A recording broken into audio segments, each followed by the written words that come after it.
How's our videographer doing? Are we in the shot? All right.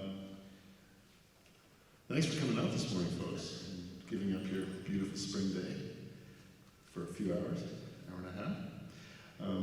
I'm Bill Kimball, the Executive Director with Public Energy Performing Arts, and I want to start things off by respectfully acknowledging that the land and waters on which we're gathered are the traditional territory of the Michisagi and Anishinaabe, home to the Williams Treaty First Nations. They have been stewards and caretakers of these lands and waters for countless generations. And these lands, together with all the lands and resources across Canada, are very much connected to the success of this organization. It's important to note that Public Energy is supported in large part by government funding at all three levels, so we recognize that we are the beneficiaries of centuries of violence supported by the government and stealing of lands that supports our operation today. And we recognize that we must do all we can to repair the effects of that legacy. And so we, of course, commit to programming and ongoing programming with Indigenous artists, giving them a platform for their voices to be heard and respected. And of course, to further all efforts at real truth and reconciliation. And now I would like to introduce Nadine Changfoot, who is the moderator of today's panel. Nadine is an associate professor in political studies at Trent University and an executive member with the Trent Center for Aging and Society. She partners with Anishinaabemowin elders and settler, Black, queer, and elders and disabled persons in Peterborough-Nakajunaon to bring new cultural representations of aging and disability into the world.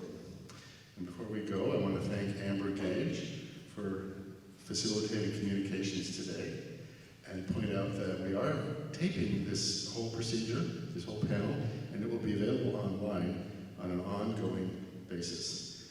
So what we're doing today will be very much heard and seen by many more people. Nadine. Okay, thanks very much, Bill. Welcome everyone to today's panel, The Art of Accessibility. And we're here to celebrate the bravery that it takes to really disrupt the status quo and make change. Making change for diversity, equality, and accessibility. So our artist, who I'll introduce you, we're going to have a conversation about the art of accessibility. And I feel really happy and proud to say that Erin embraces the power of making mistakes out loud, in contrast to an education of being really quiet and still. So think out loud or think to yourselves, have you ever gotten a detention for breaking the rules? How has our education and culture served to create barriers? And how can we open the door? And in Bill Kimball's land acknowledgement, there was some very strong examples of barriers and that are also defiant. So I'm going to introduce our panel, and I'll start at the very, to my right hand. We have Jennifer Elchuk, also known as Opal. Jennifer Opal is a multidisciplinary artist whose focus is circus and inter-art performance. Her art often explores human connection to landscape and relationships between bodies in site-specific work. She enjoys working with the Peterborough Academy of Circus Arts as a coach, performer, and studio manager. To the left of Jennifer Opal is Ian Guest, and Ian Guest is the Erin at King George Accessibility Coordinator with Public Energy Performing Arts. Ian is a strong advocate for people with disabilities and has firsthand experience with the subject as a person with disability. Ian is committed to demonstrating the rewards that are associated with a paradigm shift toward what he refers to, and I love this, the disability advantage. And to Ian's left and my right is Elizabeth Jenkins. Elizabeth is a poet, spoken word artist, and activist. She finds beauty in broken by embracing hard edges. She is the Peterborough Poetry Slam's artist liaison and co-organized the 2017 Canadian Festival of Spoken Word. And she's performed across Canada and is a two-time Canadian Independent Poetry Slam Championship finalist. So we have a powerhouse panel, and what I like to do, we have about 4 big questions to dive into, and we might not get to all of them, but I know everyone is excited to hear more about our artist's work at Airing, here at Airing. Thinking also about what is disruptive about each person's work or group's work as they understand it. Also thinking about accessibility for themselves and for audience. There might be a crystallizing event that led the artist to create the work on this theme of accessibility. How did you identify that this work needed to be done? I don't want people to get overwhelmed. I'm just bringing it out there. Because also there might be time afterward for questions after the Q&A. So is there a mistake you made that really helped you? And another question is, where would you like to take this work and these ideas next? So we're going to start with sharing about your work at Airing. And I think what I'll do is I'll ask Jen, and we'll just proceed from Jen to Ian to EJ, Elizabeth, and then continue from there. So, Jennifer Opal, please tell us about your work here at Airing. So the piece I'm working on is called No Elevator to Success. And it is both based on some previous work that I've done with a mentor of mine named Brandon Leary, working with moving in strange ways on stairs and with some circus or particularly rope. But it's in direct response to the writing in the West stairwell, which says, "There is no elevator to success, you have to take the stairs," which I'm sure was intended to be inspirational messages for school children about working hard to succeed. However, it's clearly ableist in a school that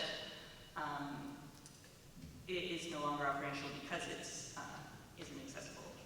So the piece is kind of a critique of that statement, and then also sort of more broadly looking at the education model and what kind of abilities it holds space for, and what abilities or disabilities or differences it doesn't hold space for, and about people and relationships and how we help or don't help each other.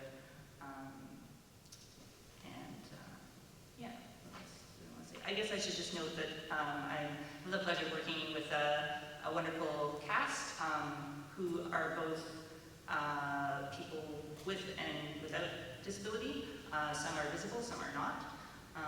But those people are Erin Ball, who's a guest artist from Kingston and has done a phenomenal amount of work with accessible performance and accessibility as a theme. Thomas Vaccaro of the Peterborough Academy of Circus Artists, Wes Ryan, who's also done a lot of community work about accessibility, Jared Bremner, musician, and Tegan loss performer. Yeah, I think that's all I need to say for now. Thanks. Thanks, Opal. Ian, tell us about your bird pioneering. My accessibility journey began at the school many years ago. When I began kindergarten when I was 5 years old, I was quite abruptly segregated out of my normal classroom, and they brought me here. And we were over in the basement over that way. And I was surrounded by a group of young people who had quite severe mental disabilities, and they called it back then.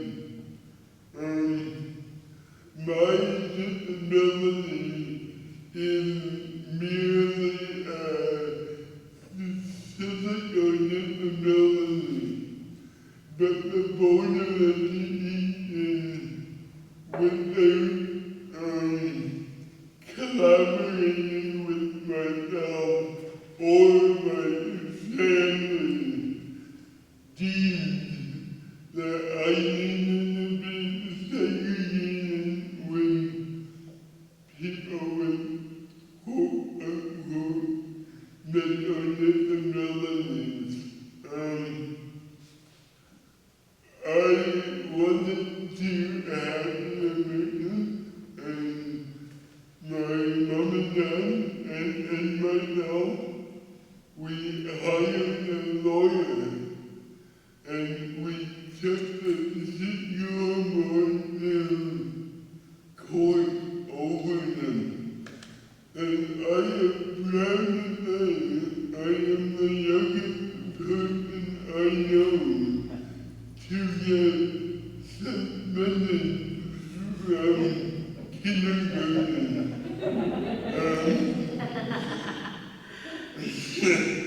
They asked me not to come back during the whole court procedure. We went to court and I won, and I was granted permission to go back to my normal school with my other peers. And why I bring this up this morning is it began my journey advocating for myself, learning to advocate for what I need in society, and not allowing society to tell me what I can and cannot do. When I got hired with Erin, it was a proud moment knowing that I would be giving back to a school that treated me in the way that they did. My position at Erin is to make King George and accessible as we can. And we have done a great deal with the help from everyone within Erin. And I would like to now congratulate Bill Campbell and Eva Lister on the work that they went to make accessibility priority within the area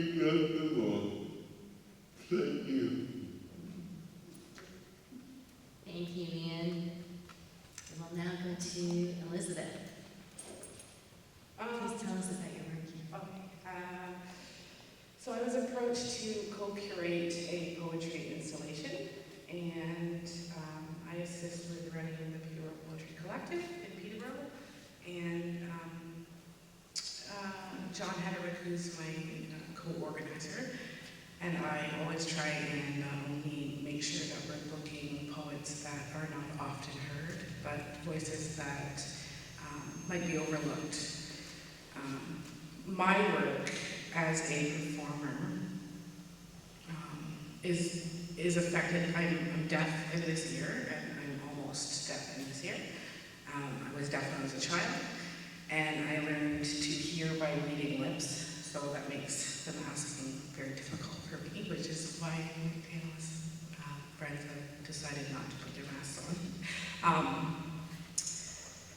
But as a performer, when there's lights on you and you're on the stage, and you can't see the audience, so I can't see anyone, so I have no feedback when I'm doing my work as how the audience is receiving me. I also can't hear them, so if people are clapping or snapping in poetry, they snap, and it's very quiet, I can't hear that.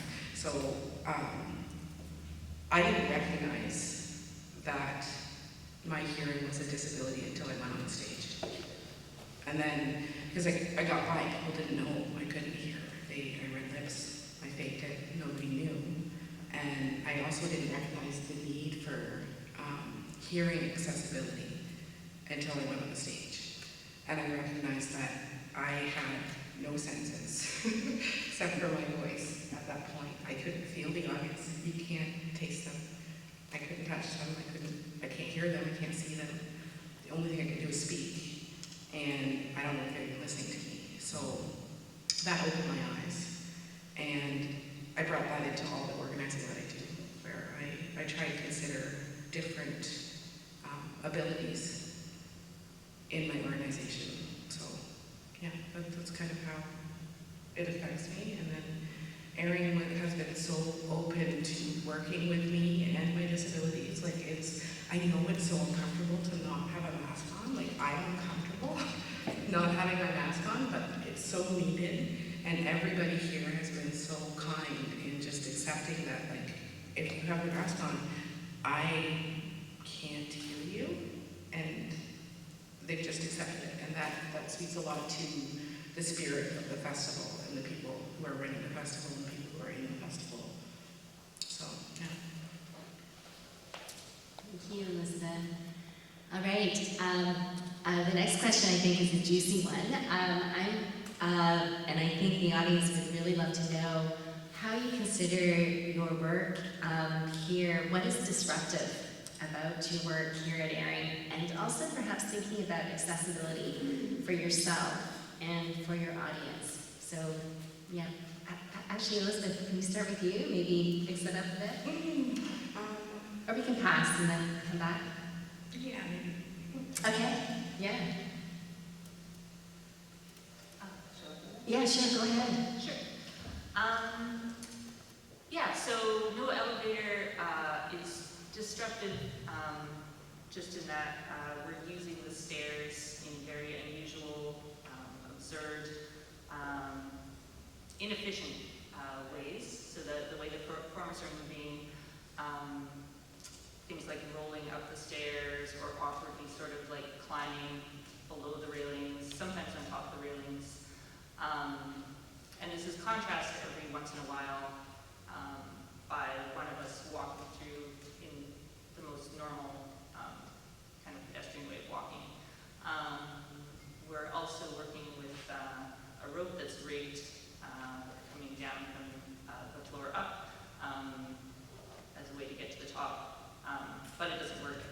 And then sometimes using other things like stilts or pushing a large metal steer wheel as kind of representing different challenges or obstacles or just different ways of moving. So just the visual is destructive, and then it's a very unusual audience in that because it's in 2 flights of stairs, it can be viewed from the bottom or from the landing or from the top, but the audience needs to move around a little bit at different times to continue seeing us. And we also come very close to them. So there's some warning around this, as well as encouragement to feel free to move in order to still see us. So it's very unconventional, and then kind of disruptive to the audience, and they're almost in some ways destructive to us. So there's that. And then we're also moving more slowly than a performance usually is. It's a 20-minute piece, and the music is just kind of ambient with subtle changes. So the speed is not what we're used to watching as viewers and audience. So I think it's kind of disruptive and challenging in that way. You drop into kind of a different, more meditative state of watching. The point of views are kind of different for the audience. Right, and just the context of being in a school, I think it's kind of disruptive in that we're climbing on the railings and doing all kinds of things, but would certainly be forbidden in a school context. And I think the unfortunate thing, it's based on the West stairwell that has the words on them. I didn't know until close to the date that it wasn't going to be an accessible floor. It's a little bit above ground level, and the festival wasn't able to get grants there. So fortunately today, we will be doing a version of it in a stairwell that doesn't have the words on it, which I'm going to install words I got printed so that we get the same context. So that's, it's just a weird thing that the theme of the piece was about these stairs being inaccessible, but the main performance is only a performance for those who can walk upstairs. So I'm very glad we were able to find a solution to at least offer it, and I think today's performance is going to be extra special what we've come up with for the lower stairs. Thank you. Thanks, Sybil. That's fantastic. Ian, what is disruptive about your work here? I am accessibility and diversity professional, and yet my work in basically looking at society and how do we be changing within our world so that it's open and more inclusive to everyone, not just people with disabilities, but everyone, all walks of life. That's very disruptive because it is so easy to hold a festival and ignore the part of society who needs accessibility. But we didn't do that at Erie.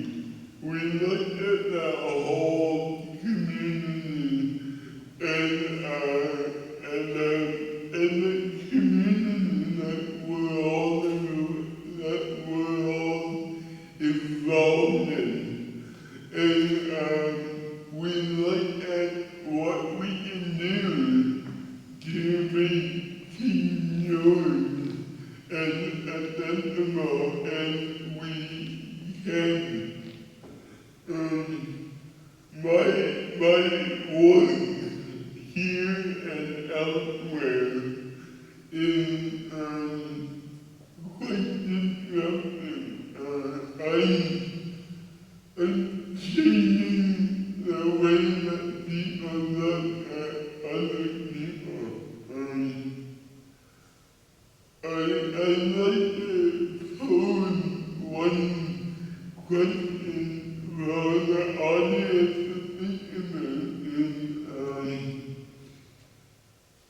is it me have a disability, or is it the environment around me that has a disability?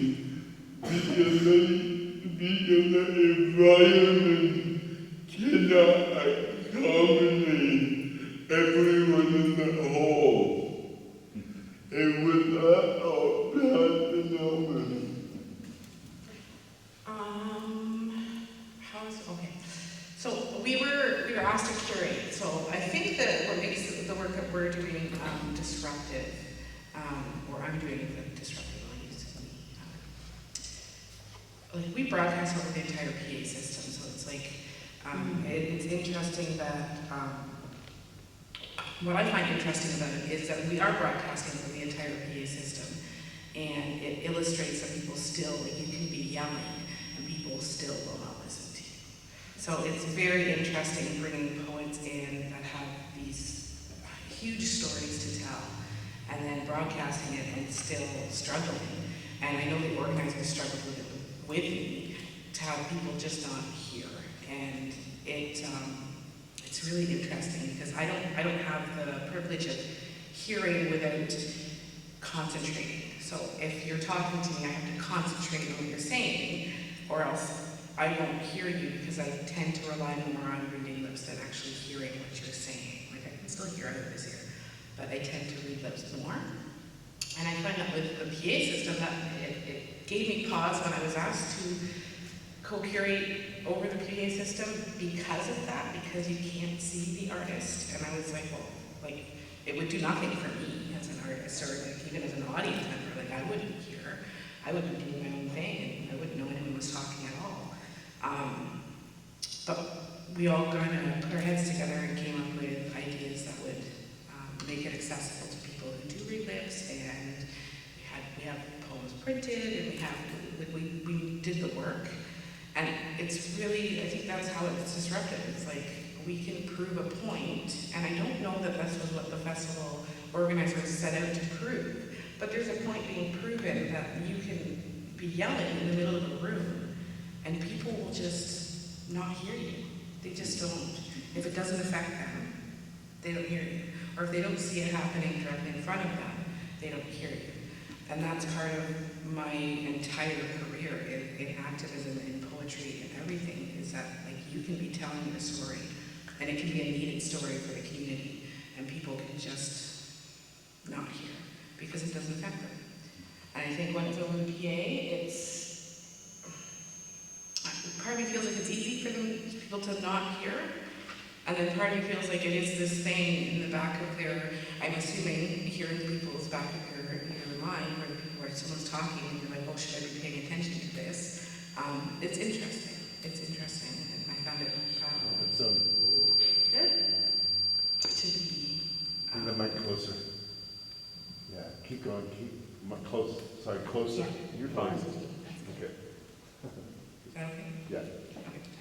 I just found it to be,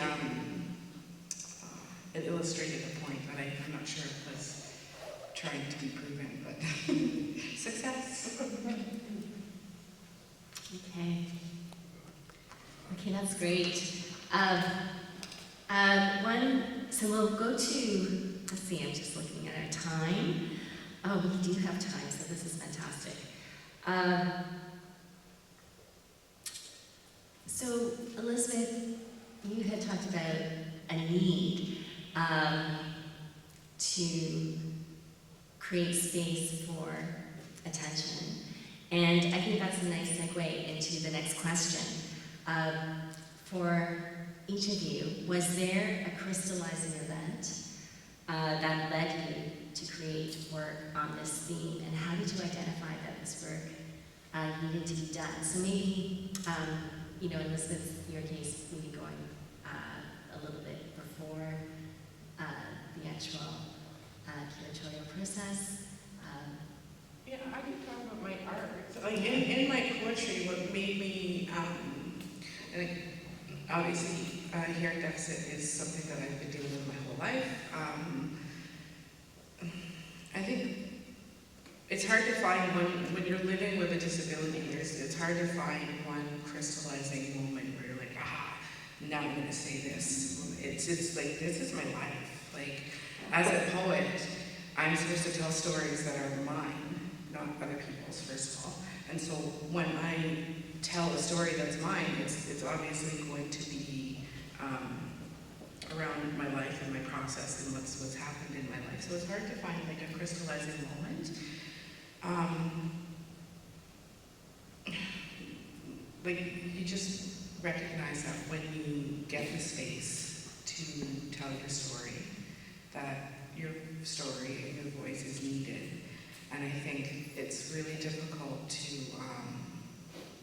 always find the energy to fight for that acceptance of like your voice being needed. But yeah, I don't think I answered the question properly. I think it's a great answer. It sounds like it's so important, the partnerships. Let's say, for example, between Public Energy and yourself here at Erin, and then the much, how would you say it, the interdependencies that evolve and develop. It's like, I think it's finding spaces that will support you in your journey to tell your story, however you choose to tell your story. And I think, like, as an artist, I struggle with my story as it is, and then as a curator, I want to bring people who also struggle with their stories and be like, here's a space for you, and like, we'll listen, even if, your audience doesn't hear you. Like, you have a group of people that actually care about your story and your journey, and both of those things are very important. Okay, thank you. The community sounds beautiful there. Okay, maybe Ian, a crystallizing event or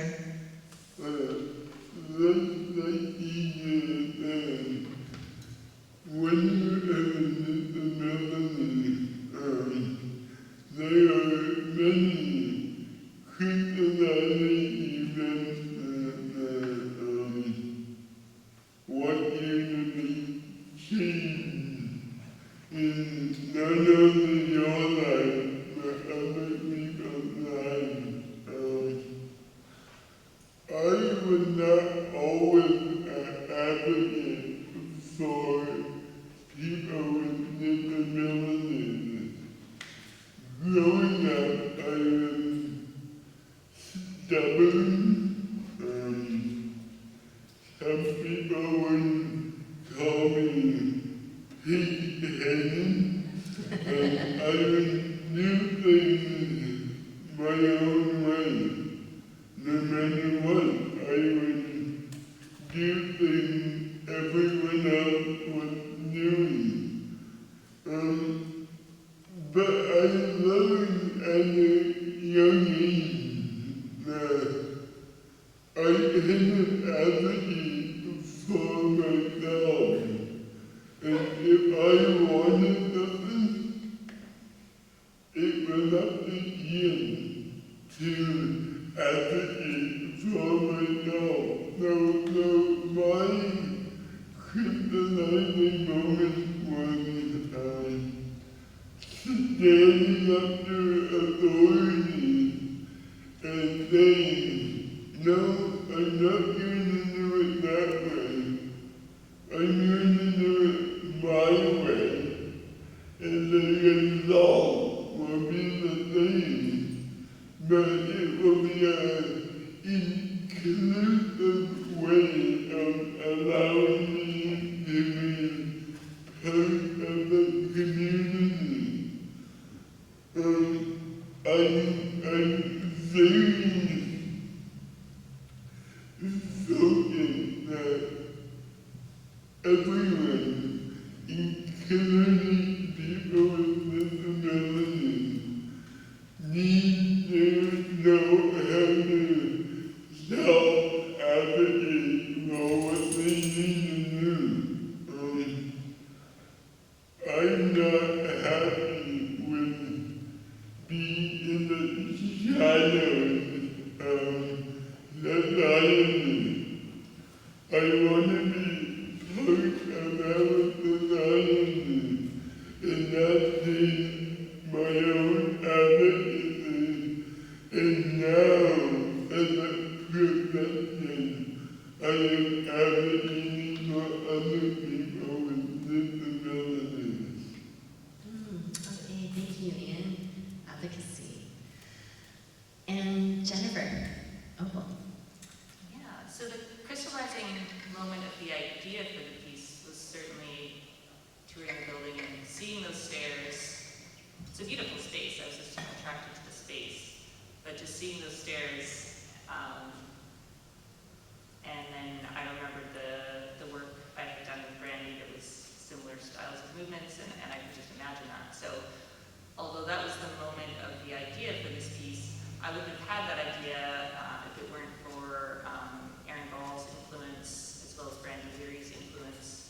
then, she's done so much incredible work in circus and accessibility, and through the Peterborough Academy of Circus Arts, myself and Thomas and a couple others have done a program that she teaches about accessible circus, and we're working on bringing more of it. We do some of it at our school. We're currently in a space that isn't ideal for it, but we work with Market Hall to offer a more accessible programming in certain times. Yeah, anyway, I guess it's a crystallizing moment, and then, but the background of kind of starting to work with these things within our circus school. I teach in other places as well, and so it's something that's been developing more in my awareness, but this is the first piece that I've directed that has had a focus on accessibility, and I just feel really grateful to have had the mentors I've had, and to have the support of Public Energy to really explore this issue and work with people who are doing a lot of advocacy work, and I'm learning a lot. Hey, thank you, Opal. Our next question, I think I'm really looking forward to hearing from each of you, because mistakes happen, and often they're not welcome. But within disability arts, I think failure is understood as iterative and is welcome. So is there a mistake that you made that really helped you? And who would like to go first?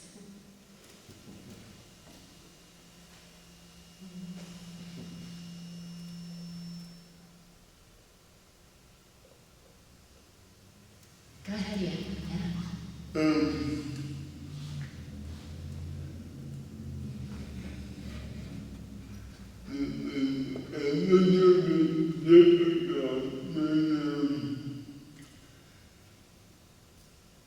When I was born with a disability,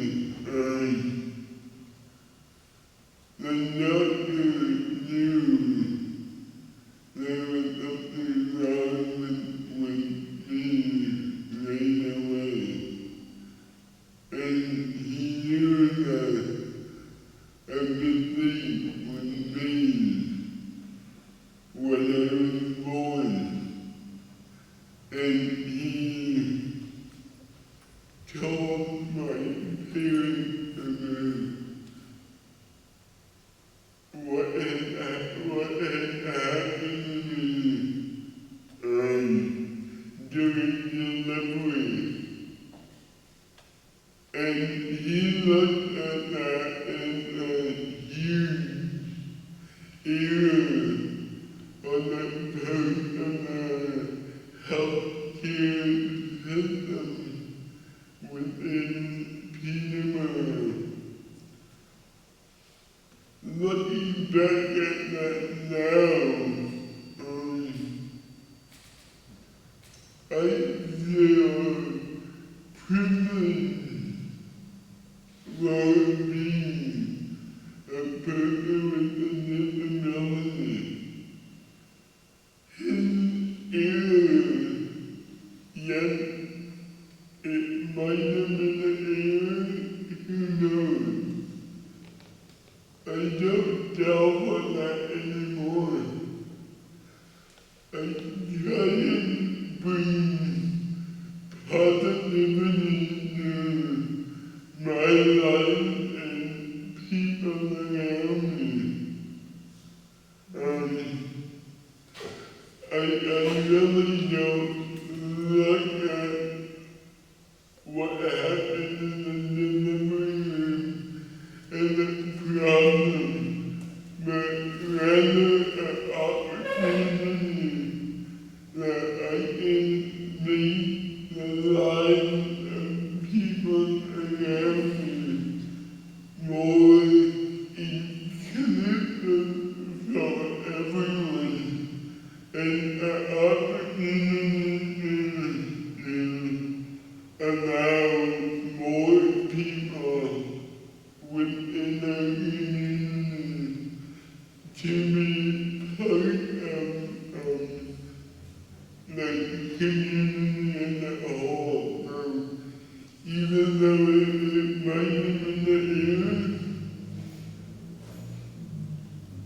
good air tonight. And I'm living with my disability, and I'm proud to be a disabled person and helping other people. Thank you. Thanks, Stephen. Opal, would you like to go next around what mistakes or a mistake that you've made that really helped you? Yeah, I don't know that I have anything that fits that quite perfectly, but I have a few thoughts that kind of fit. One is maybe less a mistake, but just some challenges and learnings that have come up in this piece. More around mental health and neurological difference and communication. And without going into it, it's, definitely presented some challenges and felt pretty heavy, but also felt like it's part of this work. And so, I feel like there was important learning there. And that's, nothing that came into the performance, but was just a part of the process. And then the other thing is this, I had shoulder surgery that I've needed for years, is repetitive stress. It's what happens when you still want to be a circus artist in your 40s, I suppose. The proposal for this project was at least 3 years ago, so I certainly had not planned for this timing to happen. And I was kind of like, well, I could just direct and not perform. But then I was like, but wait a second. There's no reason why I can't perform. It's just also part of the piece. So, it certainly wasn't planned, but it, I suppose it presented some interesting opportunities for myself as a performer in just adapting, firsthand to a temporary disability, physical. It's worked out fine and been, involved.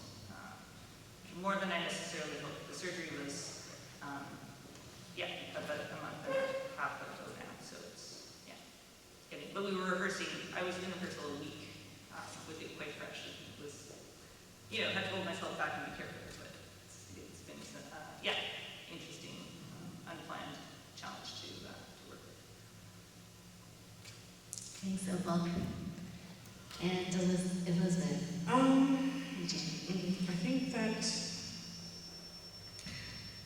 the main mistake that I can think of that I made would be being quiet for too long. I don't know why is that better? I feel like I was whistling. No, and like being ashamed, right? Like, along with my hearing disability, I also have like mental health issues, so there's a lot of shame that comes with invisible illnesses, and I think that's my biggest mistake, was I was quiet for so long because I didn't want people to see me differently than I already saw myself. And I don't remember who said it to me, but they knew I was holding stuff back, and they said, why are you making your life harder than it already is? Like, you're hiding half of who you are. And at that moment, I was like, I need to just tell people, like, take your mask off, talk to me, I can't hear you. Like, this is what I need. And at that point, was kind of the turning point where I started recognizing that, like, I can advocate for myself as well as other people. And it doesn't make you a bad person to do that, which is like a journey. It's a journey, I guess. And that being quiet for too long would be, I think, my biggest mistake. And I'm still pretty quiet, so. That's great. I hear the pride coming through, which I think is wonderful.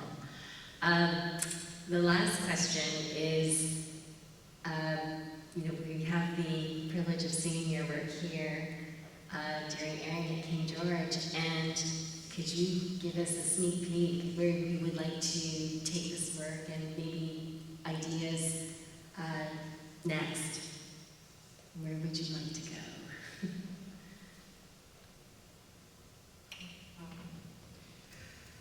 So next for me, I'm planning a trip. I will be leaving Canada and going to Korea. And I want to write a book of poetry and centered around putting myself in positions that I'm not comfortable with because I have agoraphobia and like going outside is hard and like being in public is hard, and I won't have my service dog. She's down here now, but she is actually retired because she's old.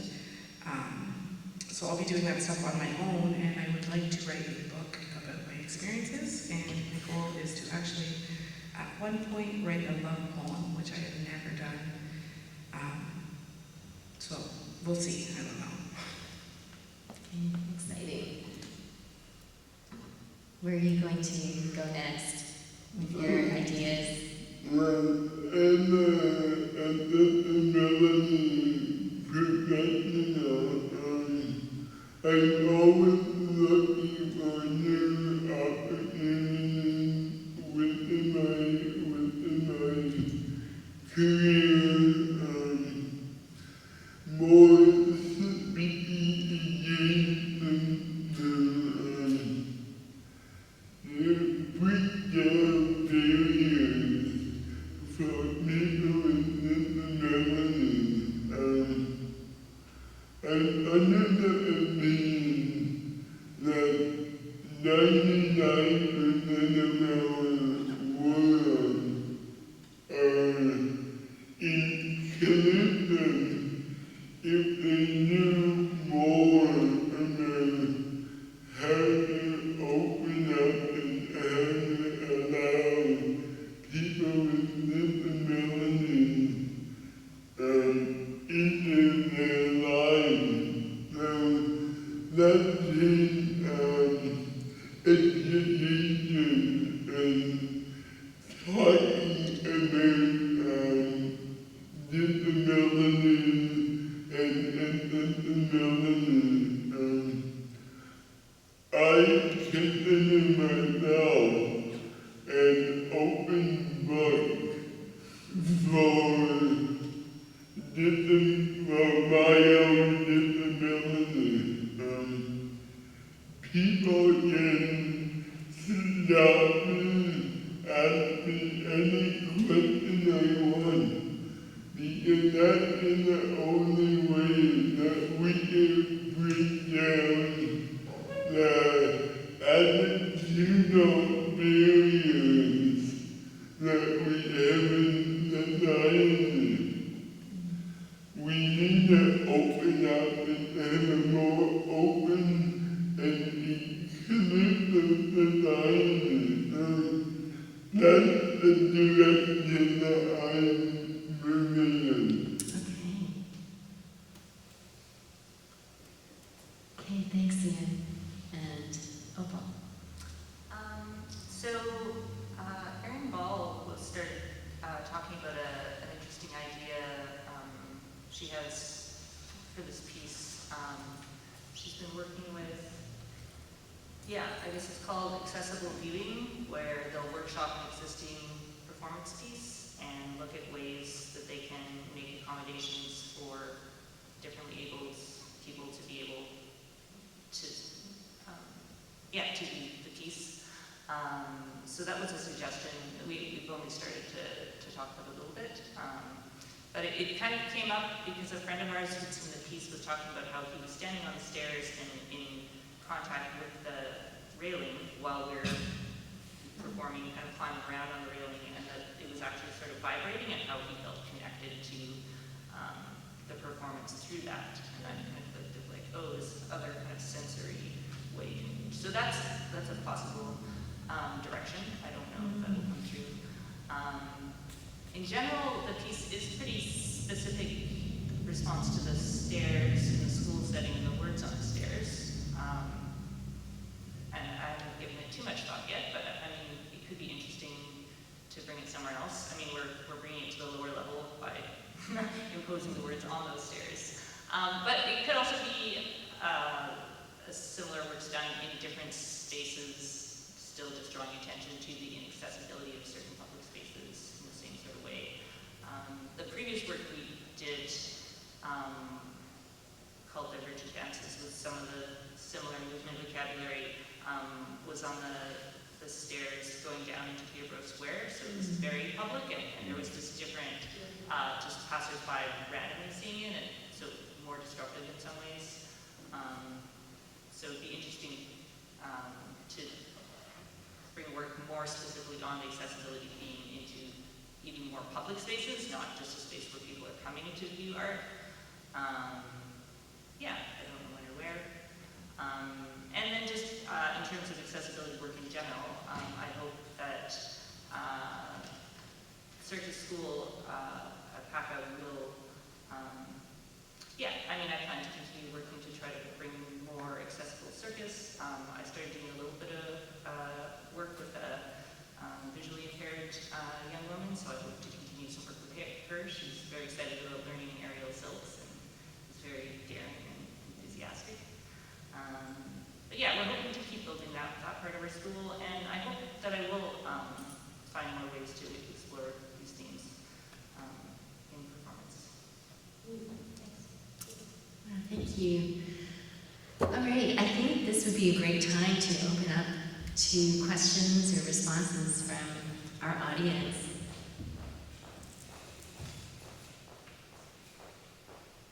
Yeah.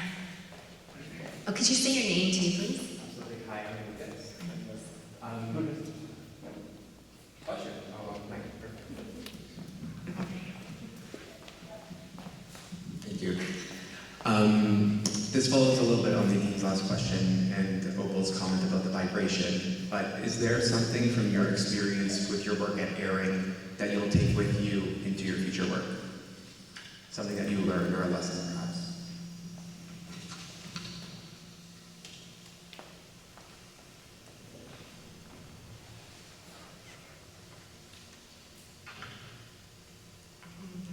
I think I don't, would be probably advocating stronger for people who are like me and can't hear. Knowing that now it's possible to work with people who will hear you when you say like, hey, this is not accessible in this way, and they'll be comfortable enough to say like, okay, well, how can I help? I'll take that with me for sure, because it's difficult to, when you're organizing, be met with blocks that are based more on like what you are unable to do, rather than what you're bringing to the table. And I haven't found that here. I found that like I can say, I can't hear, can you do this? And immediately, like just knowing that there's people out there gives me hope for other festivals and things that I work with, like places that I work. So for me, that's what I'll take with me, the confidence to say like, this is what I need. I think with me, knowing any challenge can be overcome. When Bill and Eva introduced me to King George, and I was responsible for making this building accessible. I was quite overwhelmed, but we've done a great job here. And now I know that any challenge that I may face in the future, in the way you look at it, is it a challenge or is it an opportunity to make something better? And that's the way I want to move forward and look at barriers and the opportunity, not a challenge. Thanks, Ian.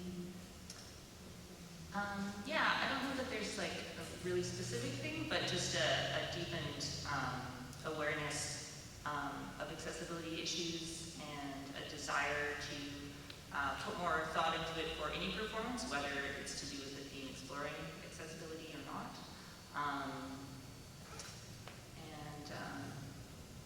Yeah, like I said, with even working with students, just like a deepened interest and awareness in wanting to meet those challenges or, like you say, gain opportunities.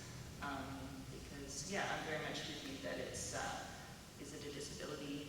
It's perhaps more that society is disabled in its lack of inclusivity. And I'd like to, yeah, do what we can with their school and as a performer and artist to bridge those gaps where we can. Thanks, Opal. Do we have another question? Let's see, I'm gonna look at our time. Oh, thanks, Eva. This is maybe a bit of a selfish question as an arts organizer, but I'd love to hear one idea from each of you on how we can make the arts more accessible for everyone as organizers, as artists, and as art lovers.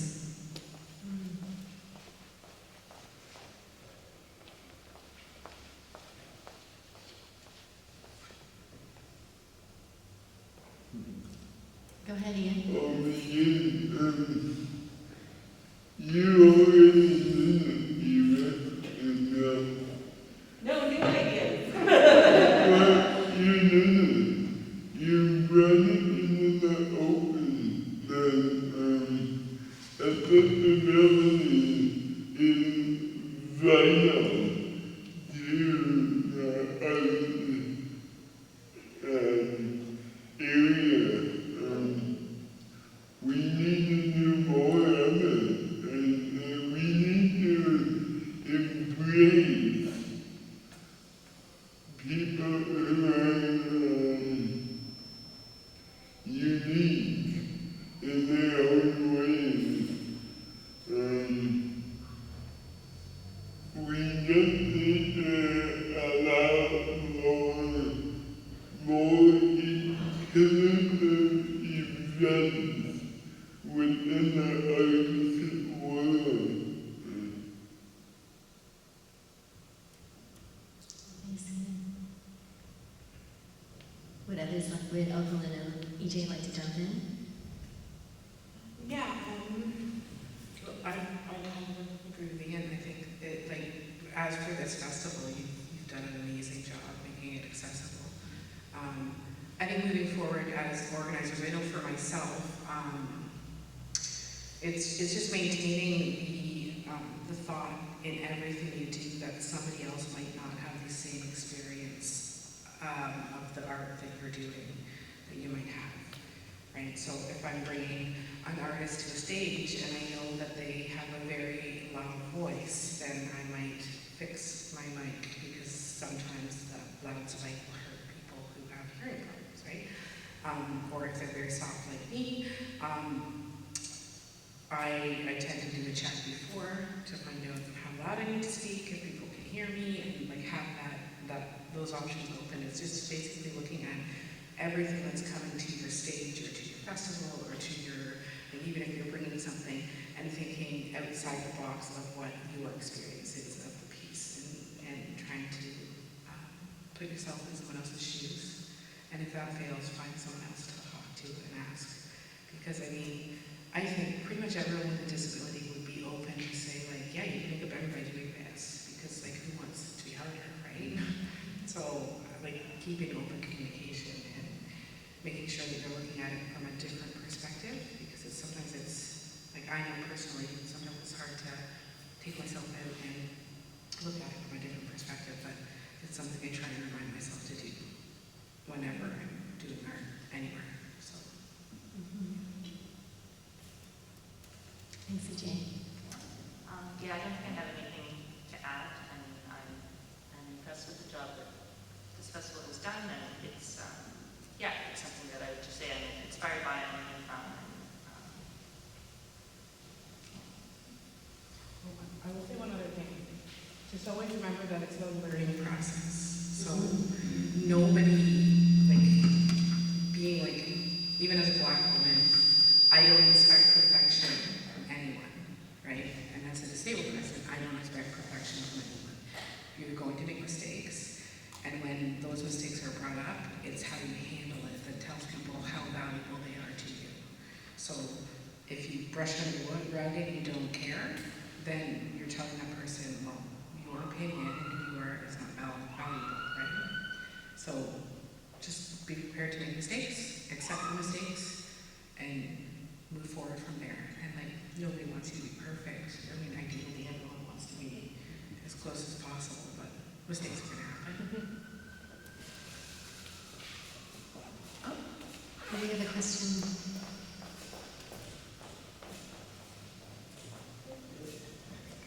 Just two things of comment. It's nice that the accessibility stuff is coming through with PE in these places. It's exciting.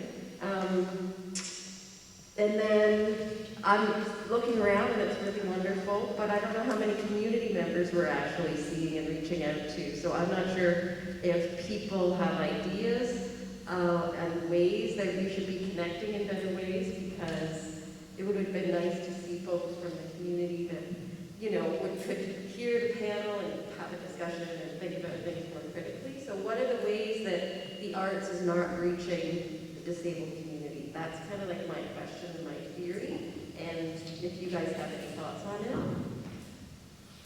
Oh, and I wanted to say, audio descriptions are really great too, or not audio description, but, Ian, what's it called? They might know as well when people are doing the stuff with theater bill, and Captioning? the captions, and people can be reading the captions and things like that. There's so many great opportunities, I think, for the community, but people just have to relate to things. So I'm curious to know about that. Nadine speaking. I'm just going to recap the question. And the question was, in terms of our panel today, thinking about how we could increase the audience and the kind of outreach that might be possible. Are there some ways that thinking around accessibility and attracting and welcoming audience would be beneficial? Are there some ideas that you may have? For me, when I co-organized the Festival of Spoken Word in Peterborough, we attempted to find interpreters and sign language interpreters, and any place we booked to host an event was accessible to wheelchairs via a ramp, or it did not have stairs. It was hard. That was the first time I had ever organized anything. It was like a national festival, which was stupid, and I shouldn't have done that, but it was, the hardest thing we did in that festival was to make sure things were accessible. We had amazing spaces, and Peterborough has really beautiful spaces, and you can't get to it. We had poets coming from all over Canada, and we couldn't utilize probably 60% of the spaces in Peterborough because they were not accessible. We were really blessed to be able to find places that were. But yeah, it was really hard. And then at that moment, when putting myself in that position, I'm like, okay, so if I'm running a poetry slam or a gig of poetry and people can't get in, and they can't get in once, if I couldn't get in someplace once, I am never going back, because I am never going to be embarrassed by not being able to get in. So that's really hard. It is really hard to come back from that moment of where somebody's been turned away or something's happened, and come back as an organizer and say, okay, well, we fixed it. We tried to make things more accessible. How is it doing now, right? So it is difficult. It is difficult. And I'm there are no clear-cut answers because everyone's disability is different. So something that's accessible to me might not be accessible to someone else. So that's something that like, as an organizer, I have to consider. And again, maintaining open lines of communication so people can feel comfortable to say, like, I don't feel like you accommodated me at all in this position, and I can try and do better next time. I like to say I don't tend to do sorry, I do better. So as an organizer, if you tell me something, I'm likely not going to be like, sorry. I'm probably just going to say thank you for that feedback and then try and do my best to do better next time. So, but it is really difficult. And it's a great question, but I don't know that there's like a finite answer to that question, in my opinion.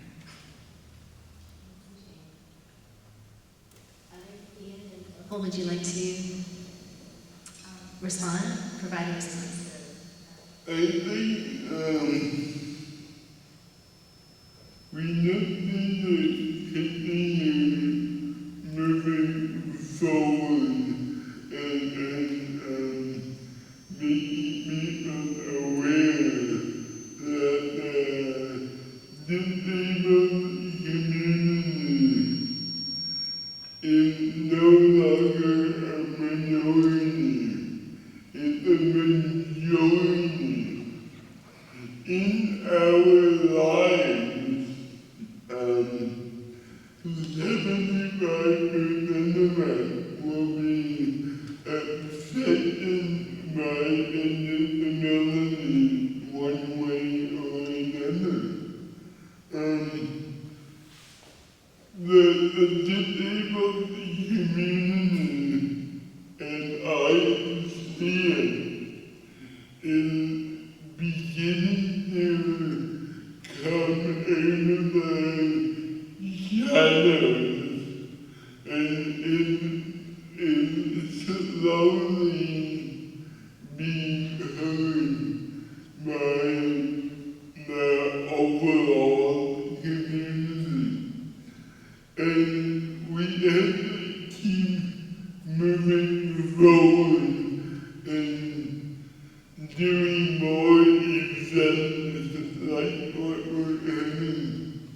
And having a disability lens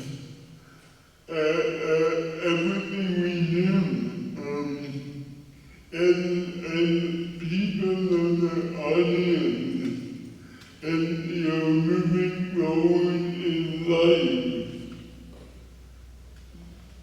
recognizing, am I building an inclusive society or an inclusive society? That is the only way we will overcome barriers that affect everyone. Thank you. Is there another question? There is, front row. Hi, my name is Sue Dida, and I'm the director of the Electric City Culture Council. And right now, this panel is extra interesting for us because we're, as many of you on the panel know, we're organizing Arts Week, a big arts festival that will take place in September. So all of these issues are very much on my mind, and I have three different things I wanted to address. One is the work Public Energy has done on accessibility in this event. Two, what it's made us think about in our work.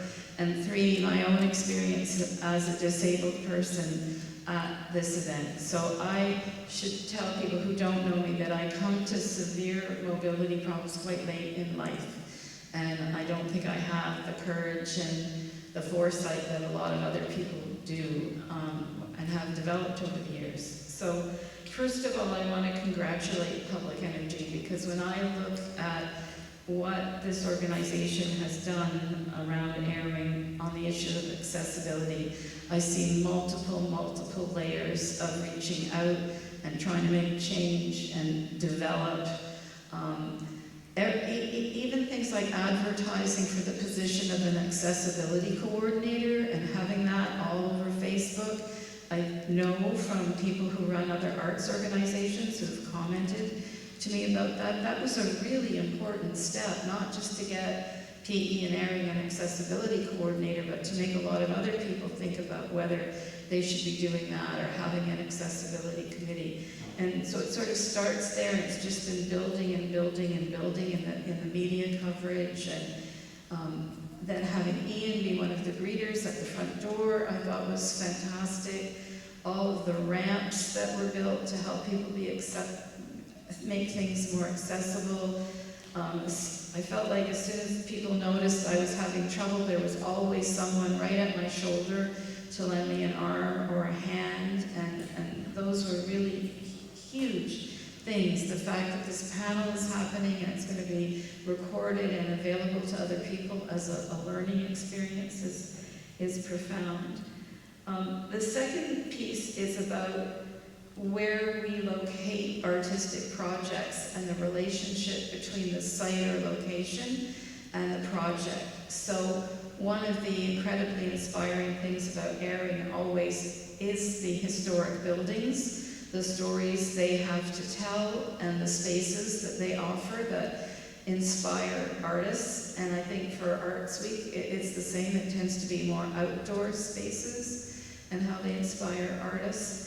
And I think somewhere in the description of this panel, it talked about the issues around using heritage buildings that were never built for accessibility as sites.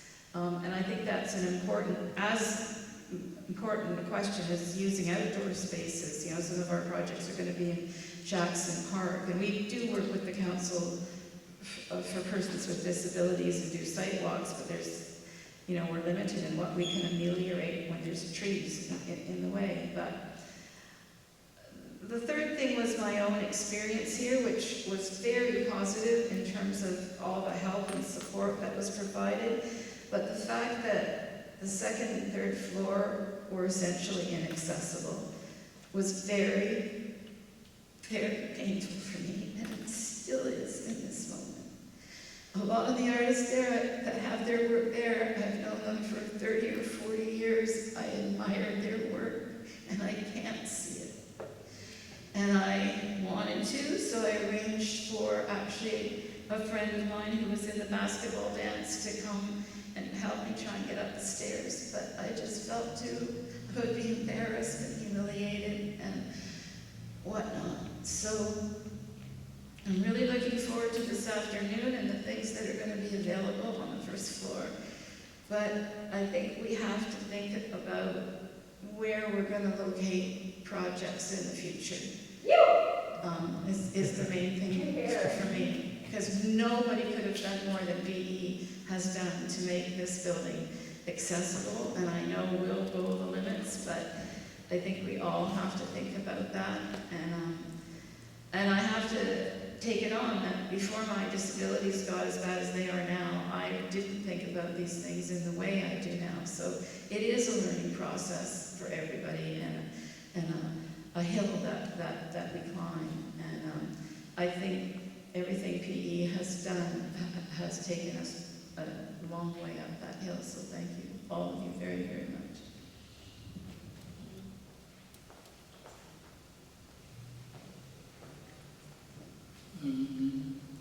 Go ahead, Ian. You are prime example that it's not your disability, it's a building disability. The building has a disability that it is not able to accommodate your needs. And I agree with you, we need to look at more citizens that are inclusive to everyone. Thank you. Thanks, Ian, and thank you, Sue. All right, I think I'd like to close the panel. I just want to say huge thanks to our audience and all the important questions and sharings that were expressed. And of course, thanks to Erin Lister for organizing this incredible panel, Art of Accessibility. Thank you so much, Erin. And Eva for welcoming everyone. And of course, everyone at Public Energy and the team. And Jennifer Elchuk, Opal, Ian Guest, and Elizabeth Jenkins. I know I'll be available for some rapport to perhaps slowly finish off our panel. So I just want to say thank you and round of applause.